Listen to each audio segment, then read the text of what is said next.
नमस्ते दोस्तों, the diplomatic Bharat channel में आपका स्वागत है। आज हम बात कर रहे हैं एक ऐसी घटना की जिसने पूरी दुनिया को हिलाकर रख दिया है, इजराइल और ईरान के बीच छिड़ा युद्ध। यह एक ऐसा संघर्ष है जिसकी चिंगारी बरसों से सुलग रही थी और अब एक शोला बनकर भड़क उठी है। इस पूरे घटनाक्रम को जानने से पहले हमारे चैनल को अभी सब्सक्राइब कीजिए। हमारा आज का 50 सब्सक्राइबर का लक्ष्य आपके लाइक और सब्सक्राइब से ही पूरा हो सकता है और आगे भी हम आपके लिए रोचक तथ्य लाते रहेंगे। ईरान और इजराइल युद्ध, एक जटिल और गहरा इतिहास।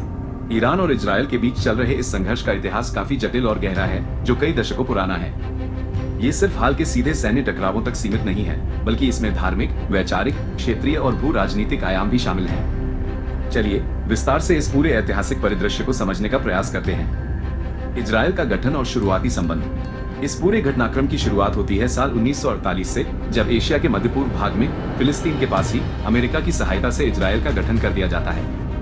मध्य पूर्व के अधिकांश मुस्लिम देश इसका विरोध करना शुरू कर देते हैं, लेकिन यहाँ चौंकाने वाली बात यह रहती है कि इजराइल को अंतर्राष्ट्रीय मान्यता देने वाले शुरुआती देशों में ईरान भी एक देश था। हालांकि अरब देशों के दबाव में धीरे धीरे उसने इजराइल से दूरी बना ली। इस्लामी क्रांति और शत्रुता का दौर। फिर आया साल 1979, जिसमें ईरान में इस्लामी क्रांति अपने चरम पर थी। क्रांति समाप्त होने के बाद अयातुल्लाह खुमैनी के नेतृत्व में एक धार्मिक और कट्टर शासन स्थापित हुआ। इस क्रांति ने ईरान की विदेश नीति को पूरी तरह बदल दिया। ईरान ने इजराइल को शैतान देश घोषित कर दिया और उसे मान्यता देने से इनकार कर दिया।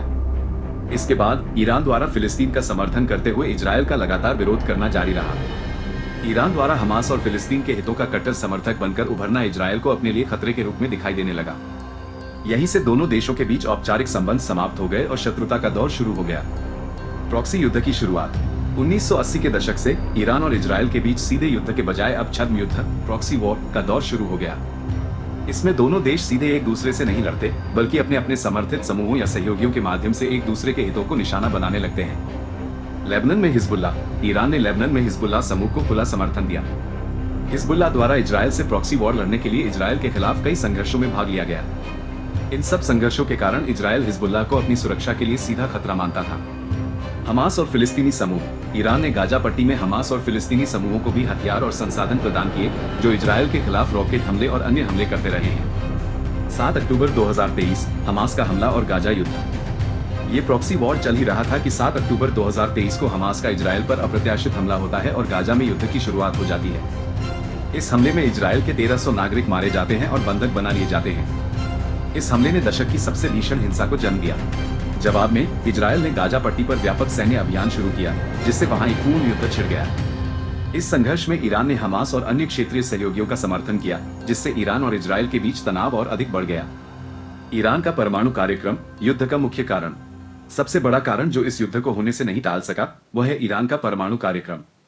इजराइल कभी नहीं चाहता कि ईरान इसमें सफल हो, क्योंकि इजराइल इस परमाणु कार्यक्रम को अपने अस्तित्व के लिए सबसे बड़ा खतरा मानता है। इजराइल को आशंका है कि ईरान परमाणु हथियार बना सकता है। इसीलिए इजराइल द्वारा लगातार ऐसी कोशिशें जारी रहती थी, जिनमें ईरान का परमाणु कार्यक्रम आगे न बढ़ पाए। इसमें इजराइल को अमेरिका का भी भरपूर साथ मिलता रहा है, फिर चाहे वह इजराइल को अमेरिका द्वारा हथियार दिया जाना हो या ईरान पर अमेरिका द्वारा अनेक तरह के प्रतिबंध लगाया जाना हो। ये सब इजराइल पर अमेरिकी समर्थन को दिखाते हैं। वहीं अमेरिकी समर्थन के बावजूद इजराइल की खुफिया एजेंसी मोसाद द्वारा ईरान के परमाणु वैज्ञानिकों की चुन चुनकर हत्या कर दी गई और ईरान के परमाणु केंद्रों में भी हमले किए गए। ये सभी कारण युद्ध की परिस्थितियों को निर्मित करने में सहायक थे। सैन्य टकराव और युद्ध की घोषणा। फिर इजराइल द्वारा पुनः दमिश्क में ईरानी वाणिज्य दूतावास पर हमला 1 अप्रैल 2024 को किया गया, जहां इजराइल द्वारा ईरानी वाणिज्य दूतावास पर बमबारी की गई। इस बमबारी में कई वरिष्ठ ईरानी अधिकारी मारे गए, जिसे निश्चित ही ईरान ने अपने ऊपर हमले के रूप में देखा। जब ईरान द्वारा जवाबी हमला 13 अप्रैल 2024 को किया गया, तो इस कार्रवाई में ईरान द्वारा इजराइल के अंदर ड्रोन और मिसाइल हमले किए गए। इससे इजराइल और ईरान आमने सामने आ खड़े हुए और इनका बढ़ता सैन्य टकराव का गंभीर परिणाम यह निकला कि दोनों देश युद्ध की ओर बढ़ चले। और ताबूत में आखिरी कील 13 जून 2025 को इजराइल ने ईरान के परमाणु प्रतिष्ठानों और सैन्य ठिकानों पर हमला करके ठोका। जी हां दोस्तों, आपको बता दें कि इस ऑपरेशन राइजिंग लायन के तहत इजराइल ने ईरान के तेहरान और नतांज यूरेनियम संवर्धन सुविधा केंद्र, एक परमाणु अनुसंधान केंद्र, तबरीज में 2 सैन्य अड्डे और केरमानशाह में एक भूमिगत मिसाइल भंडारण स्थल सहित कई महत्वपूर्ण ठिकानों को निशाना बनाया।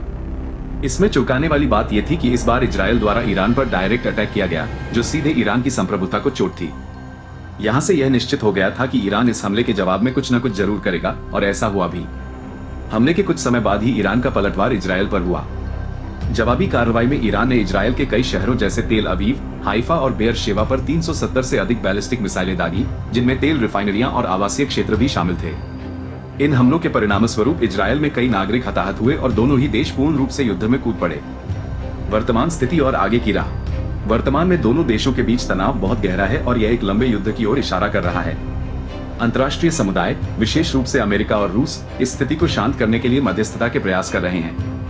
अभी बताया जा रहा है कि अमेरिका की मध्यस्थता में ईरान और इजरायल सीजफायर को मान लिए हैं। अब देखना यह है कि क्या दोनों देश इस सीजफायर को महत्व देते हैं या पुनः ये युद्ध विराम खत्म होकर खतरनाक रुख अख्तियार कर लेता है।